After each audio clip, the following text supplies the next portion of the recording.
হাই friends, আজি এটা নতুন ভিডিঅ' আপোনালোকৰ লগত শ্বেয়াৰ কৰিব ওলাইছোঁ। আজিৰ বিষয়টো হৈছে বিশ্ব পৰিৱেশ দিৱস।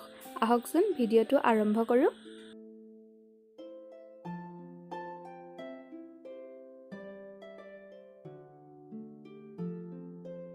প্ৰত্যেক বছৰে 5 জুন তাৰিখে বিশ্ব পৰিৱেশ দিৱস পালন কৰা হয়। পৰিৱেশৰ গুৰুত্ব সম্পৰ্কত বিশ্বজুৰি সজাগতা সৃষ্টিয়ে এই দিৱসৰ মূল লক্ষ্য। মানুহৰ একমাত্ৰ বাসভূমি এই পৃথিৱীত ক্ৰমে পৰিৱেশজনিত সমস্যা, নৱনীকৰণ, গোলকীয় উষ্ণতা বৃদ্ধি আদি সমস্যাবোৰ সমাধানক এই দিৱসৰ লক্ষ্য কৰি লোৱা হৈছে। পৰিৱেশৰ লগত সংগতি ৰাখি 5 জুন তাৰিখে বিশ্বৰ বিভিন্ন স্থানত বৃক্ষ ৰোপণৰ কাৰ্যসূচী হাতত লোৱা হয়। গছে আমাক বিশুদ্ধ বায়ু প্ৰদান কৰাৰ লগতে ছাঁ দিয়ে। গছ-গছনিৰ শিপাই ভূমি সংৰক্ষণ কৰি বানপানী ৰোধ কৰে। এই দিৱস প্ৰথমবাৰৰ বাবে ৰাষ্ট্ৰসংঘৰ সাধাৰণ পৰিষদ আৰু ৰাষ্ট্ৰসংঘৰ পৰিৱেশ আঁচনিয়ে 1972 চনৰ 5 পৰা 16 জুনলৈকে অনুষ্ঠিত মানৱ পৰিৱেশ সন্মিলনত আৰম্ভ কৰিছিল। পিছৰ বছৰত অনলি ওৱান আৰ্থ মূল বিষয়বস্তুৰে এই দিৱস উদযাপন কৰা হয়। প্ৰতি বছৰে একোটা মূল বিষয়বস্তু লৈ বিশ্ব পৰিৱেশ দিৱস পালন কৰা হয়। যেনে 2018 চনৰ মূল বিষয়বস্তু আছিল বিট প্লাষ্টিক পলিউশ্যন, 2019 চনৰ এয়াৰ পলিউশ্যন, 2020 চনৰ টাইম ফৰ নেচাৰ ইত্যাদি।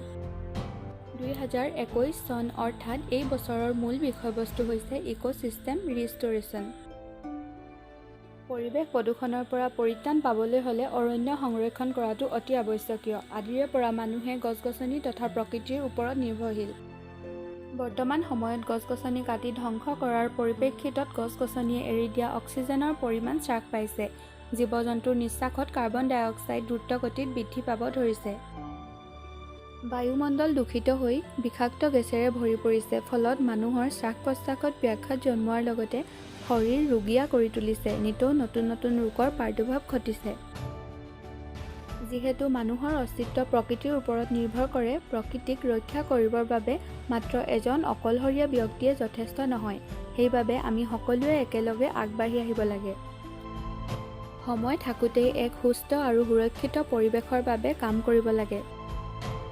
বিশ্ব পৰিৱেশ দিৱসৰ লগত সংগতি ৰাখি অসম চৰকাৰেও পৰিৱেশ সজাগতাৰ লগতে ইয়াৰ সংৰক্ষণৰ ওপৰতো গুৰুত্ব দি আহিছে। এই ক্ষেত্ৰত অসম চৰকাৰে বহু পদক্ষেপ হাতত লৈছে। ইয়াৰ ভিতৰত বিদ্যালয় শিক্ষাত পৰিৱেশ অধ্যয়ন, বনজ সম্পদ সংৰক্ষণ, গড় হত্যা ৰোধ, ৰাজ্যজুৰি গছপুলি ৰোপণ, এখন বহনক্ষম ধৰাৰ প্ৰতি সজাগতা বৃদ্ধি, ৰাজ্যৰ চহকী জৈৱ বৈচিত্ৰ্যৰ সংৰক্ষণ আদিয়েই প্ৰধান। ভিডিঅ'টোৰ লগতে মই এটা নিউজ এড কৰিছোঁ। এই নিউজটো হৈছে Assam Chief Minister Himanta Biswa Sarma on Saturday announced that the Raimana Reserve Forest in Kokrajhar under the Bodoland Territorial Region bordering Bhutan has been upgraded as the 6th national park of the state. He also said the process to convert Dihing Patkai Wildlife Sanctuary into a national park is also under progress.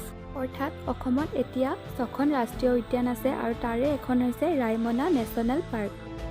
আহক আমি সকলোৱে মিলি আমাৰ পৰিৱেশ সুৰক্ষিত কৰোঁ, গছপুলি ৰোপণ আৰু সংৰক্ষণ কৰি প্ৰকৃতিৰ ভাৰসাম্যতা ৰক্ষা কৰোঁ। যদি ভিডিঅ'টো চাই ভাল পালে তেনেহ'লে প্লিজ লাইক কৰিব। থেংকছ ফৰ ৱাচিং। Bye bye.